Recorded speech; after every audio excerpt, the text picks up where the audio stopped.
Could you talk to me a bit about Konrad Group and what you do? Sure.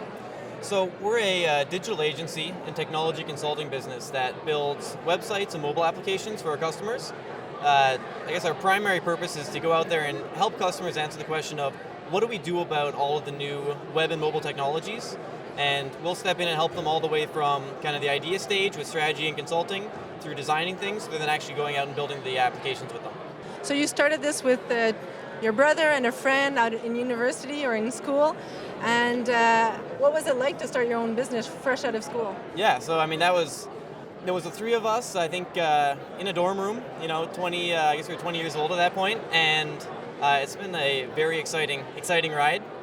Some challenges certainly starting out from that point. One thing with the service business is a lot of what you're trading on is reputation and credibility, and I think it's hard for any set of 20-year-olds to have a ton of reputation and credibility. So I certainly remember some early phone calls, trying to maybe overcome the lack of experience. But digital is unique because I think that there's this real trend in association with digital being something that the young generation understands, and that maybe that's a substitute in some cases for experience. So I think that we tried to leverage our youth to the extent that we could, and then once we were able to get some big brands on our logos on our website, as we call it, then took it from there. So being a young IT company, what was it like having conversations with banks to get financing? Yeah, so there's no question that IT companies and service companies have a distinct challenge around getting any kind of bank financing. We don't have traditional assets to lend against, and we also don't have, I guess by definition being a young company, a lot of track record.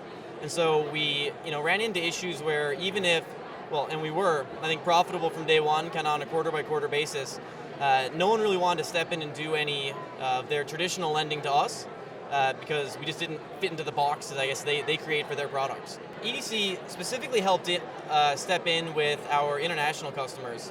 We have been doing about 50% of our work with American clients, and our American accounts receivable, the Canadian banks basically wouldn't touch, even though, as a general statement, all the customers were blue chip, Fortune 500 type people. And EDC came in and provided us with AR insurance. And I think that we talked to them on if it was a Monday, and within 3 or 4 weeks we were set up with AR insurance, which opened up 50% of our accounts receivable to draw a line against, which was great. Going abroad and bringing your own expertise into your product, are you concerned at all about intellectual property and issues around that? And how have you managed that concern? Sure. So intellectual property is certainly a consideration. I mean, one of the things about our product is that our product is it's entirely digital. It's it lives in lines of code and pixels on a design file, and so protecting your assets is not about the traditional security guards standing at doors.